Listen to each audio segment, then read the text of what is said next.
ಆಡ್ತಾನೆ, ಜನರ ಕೈಗೆ ಸಿಗೋದಿಲ್ಲ. ಎಸ್.ಎಂ. ಕೃಷ್ಣ ಬಗ್ಗೆ ಪಿನ್ನಿಟ್ಟವರ್ಯಾರು?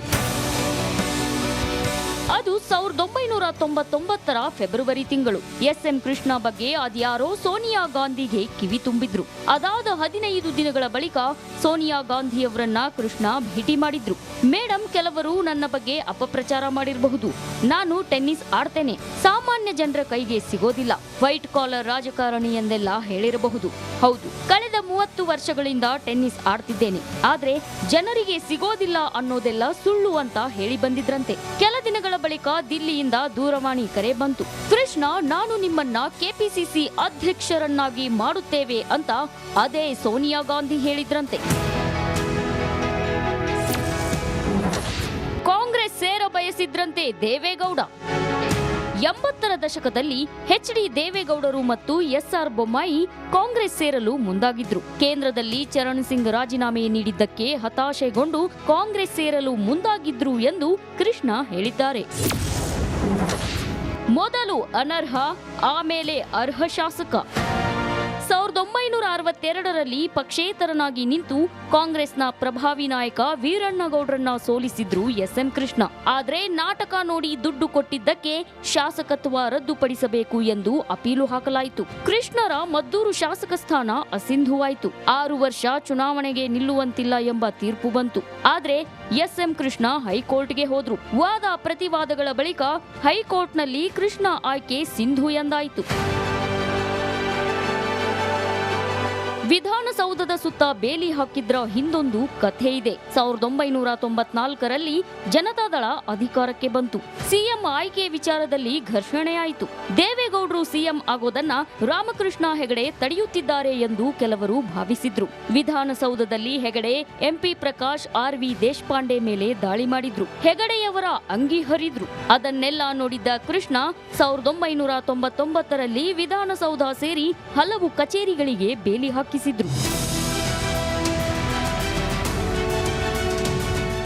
1983ರಲ್ಲಿ ಎಸ್.ಎಂ. ಕೃಷ್ಣ ತಿರುಪತಿಗೆ ಹೋಗಿದ್ರು. ಮಂಗಳಾರತಿ ತೆಗೆದುಕೊಳ್ಳಬೇಕಾದ್ರೆ ಅಚಾನಕ್ ಆಗಿ ವಾಚು ಕಳಚಿತ್ತು. ಅದನ್ನ ಗಮನಿಸಿದ ಅರ್ಚಕರು ಆ ವಾಚ್ ದೇವರ ಹುಂಡಿಗೆ ಹಾಕಿ ಅಂತ ಸಲಹೆ ನೀಡಿದ್ರು. ನಾನು ಮರು ಮಾತನಾಡದೆ ವಾಚನ್ನ ದೇವರಿಗರ್ಪಿಸಿ ಬಂದೆ. ರಾತ್ರಿ ದಿಲ್ಲಿಯಿಂದ ಕರೆ ಬಂತು.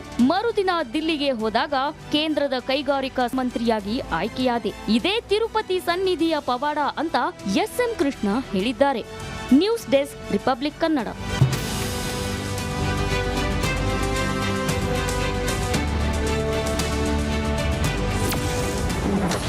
ಟೆನ್ನಿಸ್ ಆಡ್ತಾನೆ, ಜನರ ಕೈಗೆ ಸಿಗೋದಿಲ್ಲ.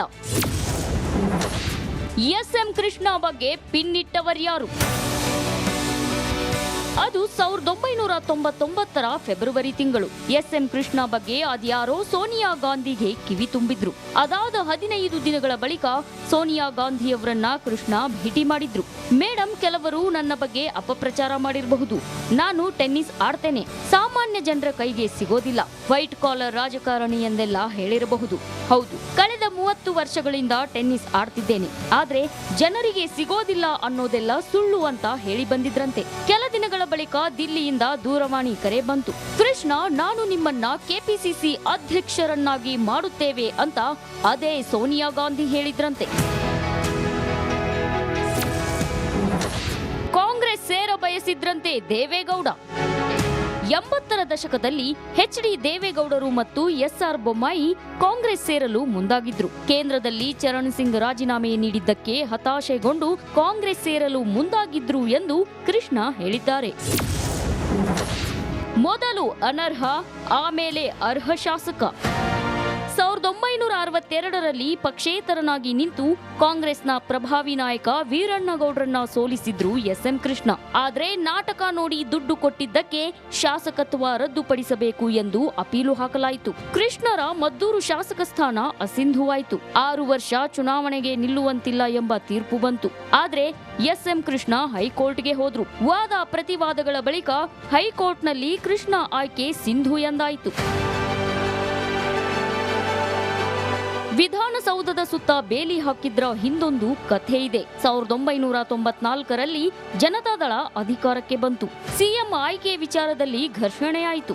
ದೇವೇಗೌಡರು ಸಿಎಂ ಆಗೋದನ್ನ ರಾಮಕೃಷ್ಣ ಹೆಗಡೆ ತಡೆಯುತ್ತಿದ್ದಾರೆ ಎಂದು ಕೆಲವರು ಭಾವಿಸಿದ್ರು. ವಿಧಾನಸೌಧದಲ್ಲಿ ಹೆಗಡೆ, ಎಂಪಿ ಪ್ರಕಾಶ್, ಆರ್.ವಿ. ದೇಶಪಾಂಡೆ ಮೇಲೆ ದಾಳಿ ಮಾಡಿದ್ರು. ಹೆಗಡೆಯವರ ಅಂಗಿ ಹರಿದ್ರು. ಅದನ್ನೆಲ್ಲ ನೋಡಿದ್ದ ಕೃಷ್ಣ 1999ರಲ್ಲಿ ವಿಧಾನಸೌಧ ಸೇರಿ ಹಲವು ಕಚೇರಿಗಳಿಗೆ ಬೇಲಿ ಹಾಕಿಸಿದ್ರು.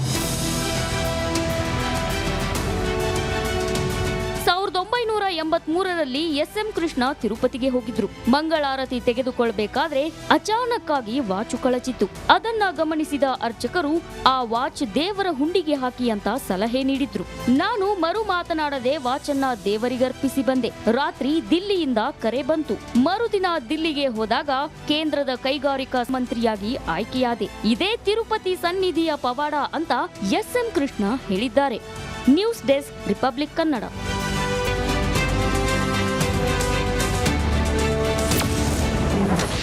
ಅಮೆರಿಕ ಅಧ್ಯಕ್ಷರಿಗೂ ಎಸ್.ಎಂ. ಕೃಷ್ಣ ಆಪ್ತ.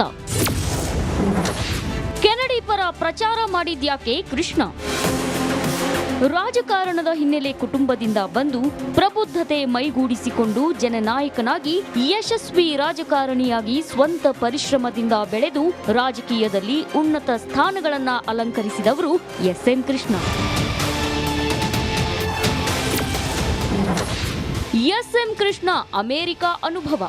1952ರಲ್ಲಿ ಅಮೆರಿಕದಲ್ಲಿ ಜಾನ್ ಕೆನಡಿ ಪರ ಚುನಾವಣಾ ಪ್ರಚಾರ ನಡೆಸಿ ಭಾರತಕ್ಕೆ ಮರಳಿದ ಕೃಷ್ಣ ಬಳಿಕ ವಿಧಾನಸಭೆ ಚುನಾವಣೆ ಮೂಲಕ ರಾಜ್ಯ ರಾಜಕಾರಣಕ್ಕೆ ಧುಮುಕಿದ್ರು. ರಾಜ್ಯಸಭಾ ಸದಸ್ಯರಾಗಿ, ಉಪಮುಖ್ಯಮಂತ್ರಿಯಾಗಿ, ರಾಜ್ಯದ ಮುಖ್ಯಮಂತ್ರಿಯಾಗಿ, ಮಹಾರಾಷ್ಟ್ರ ರಾಜ್ಯಪಾಲರಾಗಿ, ಅಂತಿಮವಾಗಿ ವಿದೇಶಾಂಗ ಸಚಿವರಾಗಿ ಕಾರ್ಯನಿರ್ವಹಿಸಿದ್ರು.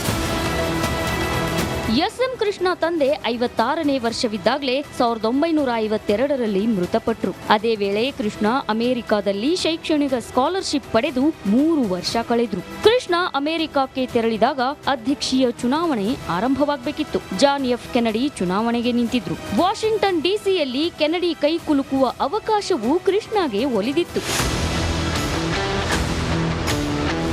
1962ರಲ್ಲಿ ಎಸ್.ಎಂ. ಕೃಷ್ಣ ಭಾರತಕ್ಕೆ ಆಗಮಿಸುತ್ತಿದ್ದಂತೆ ಅದ್ಧೂರಿ ಸ್ವಾಗತ ದೊರೆಯಿತು. ತಂದೆ ರಾಜಕೀಯ ಮುಖಂಡರಾಗಿ ಜನನಾಯಕರಾಗಿದ್ದಕ್ಕೆ ಜನ ಹುರಿದುಂಬಿಸುವ ಸ್ವಾಗತ ನೀಡಿದ್ರು. ಅಲ್ಲದೆ 1962 ಚುನಾವಣಾ ಸಮಯವಾಗಿದ್ದಕ್ಕೆ ಇಡೀ ದೇಶವೇ ಅದಕ್ಕೆ ಸಿದ್ಧವಾಗ್ತಿತ್ತು.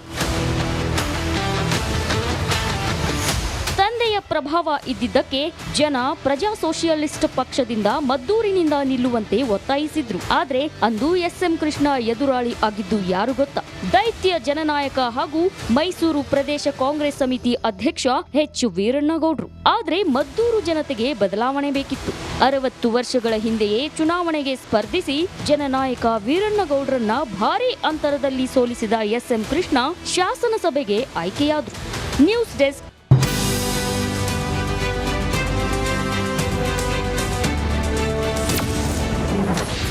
ಅಮೆರಿಕ ಅಧ್ಯಕ್ಷರಿಗೂ ಎಸ್.ಎಂ. ಕೃಷ್ಣ ಆಪ್ತ. ಕೆನಡಿ ಪರ ಪ್ರಚಾರ ಮಾಡಿದ್ಯಾಕೆ ಕೃಷ್ಣ? ರಾಜಕಾರಣದ ಹಿನ್ನೆಲೆ ಕುಟುಂಬದಿಂದ ಬಂದು ಪ್ರಬುದ್ಧತೆ ಮೈಗೂಡಿಸಿಕೊಂಡು ಜನನಾಯಕನಾಗಿ ಯಶಸ್ವಿ ರಾಜಕಾರಣಿಯಾಗಿ ಸ್ವಂತ ಪರಿಶ್ರಮದಿಂದ ಬೆಳೆದು ರಾಜಕೀಯದಲ್ಲಿ ಉನ್ನತ ಸ್ಥಾನಗಳನ್ನ ಅಲಂಕರಿಸಿದವರು S M. Krishna. S M. Krishna America ಅನುಭವ. 1952ರಲ್ಲಿ ಅಮೆರಿಕದಲ್ಲಿ ಜಾನ್ ಕೆನಡಿ ಪರ ಚುನಾವಣಾ ಪ್ರಚಾರ ನಡೆಸಿ ಭಾರತಕ್ಕೆ ಮರಳಿದ ಕೃಷ್ಣ ಬಳಿಕ ವಿಧಾನಸಭೆ ಚುನಾವಣೆ ಮೂಲಕ ರಾಜ್ಯ ರಾಜಕಾರಣಕ್ಕೆ ಧುಮುಕಿದ್ರು. ರಾಜ್ಯಸಭಾ ಸದಸ್ಯರಾಗಿ, ಉಪಮುಖ್ಯಮಂತ್ರಿಯಾಗಿ, ರಾಜ್ಯದ ಮುಖ್ಯಮಂತ್ರಿಯಾಗಿ, ಮಹಾರಾಷ್ಟ್ರ ರಾಜ್ಯಪಾಲರಾಗಿ, ಅಂತಿಮವಾಗಿ ವಿದೇಶಾಂಗ ಸಚಿವರಾಗಿ ಕಾರ್ಯನಿರ್ವಹಿಸಿದ್ರು. ಎಸ್.ಎಂ. ಕೃಷ್ಣ ತಂದೆ 56ನೇ ವರ್ಷವಿದ್ದಾಗಲೇ 1952ರಲ್ಲಿ ಮೃತಪಟ್ಟರು. ಅದೇ ವೇಳೆ ಕೃಷ್ಣ ಅಮೆರಿಕದಲ್ಲಿ ಶೈಕ್ಷಣಿಕ ಸ್ಕಾಲರ್ಶಿಪ್ ಪಡೆದು 3 ವರ್ಷ ಕಳೆದ್ರು. ಕೃಷ್ಣ ಅಮೆರಿಕಕ್ಕೆ ತೆರಳಿದಾಗ ಅಧ್ಯಕ್ಷೀಯ ಚುನಾವಣೆ ಆರಂಭವಾಗಬೇಕಿತ್ತು. ಜಾನ್ ಎಫ್ ಕೆನಡಿ ಚುನಾವಣೆಗೆ ನಿಂತಿದ್ರು. ವಾಷಿಂಗ್ಟನ್ ಡಿಸಿಯಲ್ಲಿ ಕೆನಡಿ ಕೈ ಕುಲುಕುವ ಅವಕಾಶವೂ ಕೃಷ್ಣಗೆ ಒಲಿದಿತ್ತು. 1962ರಲ್ಲಿ ಎಸ್ಎಂ ಕೃಷ್ಣ ಭಾರತಕ್ಕೆ ಆಗಮಿಸುತ್ತಿದ್ದಂತೆ ಅದ್ಧೂರಿ ಸ್ವಾಗತ ದೊರೆಯಿತು. ತಂದೆ ರಾಜಕೀಯ ಮುಖಂಡರಾಗಿ ಜನನಾಯಕರಾಗಿದ್ದಕ್ಕೆ ಜನ ಹುರಿದುಂಬಿಸುವ ಸ್ವಾಗತ ನೀಡಿದ್ರು. ಅಲ್ಲದೆ 1962 ಚುನಾವಣಾ ಸಮಯವಾಗಿದ್ದಕ್ಕೆ ಇಡೀ ದೇಶವೇ ಅದಕ್ಕೆ ಸಿದ್ಧವಾಗ್ತಿತ್ತು. ತಂದೆಯ ಪ್ರಭಾವ ಇದ್ದಿದ್ದಕ್ಕೆ ಜನ ಪ್ರಜಾ ಸೋಷಿಯಲಿಸ್ಟ್ ಪಕ್ಷದಿಂದ ಮದ್ದೂರಿನಿಂದ ನಿಲ್ಲುವಂತೆ ಒತ್ತಾಯಿಸಿದ್ರು. ಆದ್ರೆ ಅಂದು ಎಸ್ಎಂ ಕೃಷ್ಣ ಎದುರಾಳಿ ಆಗಿದ್ದು ಯಾರು ಗೊತ್ತಾ?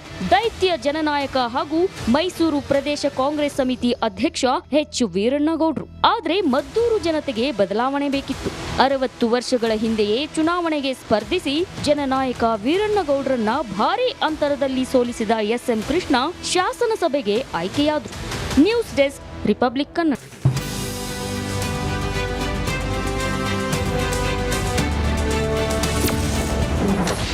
ಅಭಿವೃದ್ಧಿಯ ಹರಿಕಾರ ಎಸ್ಎಂ ಕೃಷ್ಣ. ವಿಶ್ವವೇ ನೋಡೋ ಹಾಗೆ ಮಾಡಿದ್ದು ಎಸ್ಎಂಕೆ. ಬೆಂಗಳೂರು ನಗರದಲ್ಲಿ ಏನಿಲ್ಲ, ಏನ್ ಸಿಗಲ್ಲ, ಏನ್ ಬೇಕು, ಈ ಮಾತು ಪ್ರತಿಯೊಬ್ಬರ ಬಾಯಿಯಲ್ಲೂ ಬರುತ್ತೆ. ಯಾಕಂದ್ರೆ ಬೆಂಗಳೂರು ಇಷ್ಟರ ಮಟ್ಟಿಗೆ ಬೆಳೆದಿದೆ. ಅದಕ್ಕೆ ಕಾರಣ ಮಾಜಿ ಮುಖ್ಯಮಂತ್ರಿ, ರಾಜ್ಯ ಕಂಡ ಹಿರಿಯ ಮುತ್ಸದ್ದಿ ರಾಜಕಾರಣಿ ಎಸ್ಎಂ ಕೃಷ್ಣ. ರಸ್ತೆಗೆ ಫ್ಲೈ ಓವರ್ ಮಾಡಿದ್ರು ಎಸ್ಎಂ ಕೃಷ್ಣ. ಬೆಂಗಳೂರು ಅಭಿವೃದ್ಧಿ ಕನಸಿನೊಂದಿಗೆ ಟಾಸ್ಕ್ ಫೋರ್ಸ್, ಅಡ್ವಾನ್ಸ್ ಕಾರ್ಯಪಡೆ, ಖಾಸಗಿ ಸಾರ್ವಜನಿಕ ಕ್ಷೇತ್ರಗಳ ತಜ್ಞರ ಕಾರ್ಯಪಡೆ ಮೂಲಕ ಕ್ರಾಂತಿ ಸೃಷ್ಟಿಸಿದ್ರು. ಬೆಂಗಳೂರು ಸಮಗ್ರ ಅಭಿವೃದ್ಧಿಗೆ ನೀಲನಕ್ಷೆ ಹಾಕಿದ್ದು ಎಸ್ಎಂ ಕೃಷ್ಣ. ಕೃಷ್ಣ ಅಭಿವೃದ್ಧಿ ಪಥ. ಭಾರತದ ಅತಿ ಉದ್ದದ ಹೆಬ್ಬಾಳ ಮೇಲ್ಸೇತುವೆ ನಿರ್ಮಾಣ ಮಾಡಿದ್ರು. ದುರದೃಷ್ಟವಶಾತ್ ಕೃಷ್ಣ ಆಡಳಿತಾವಧಿಯಲ್ಲಿ ಬರ ಆವರಿಸಿತ್ತು.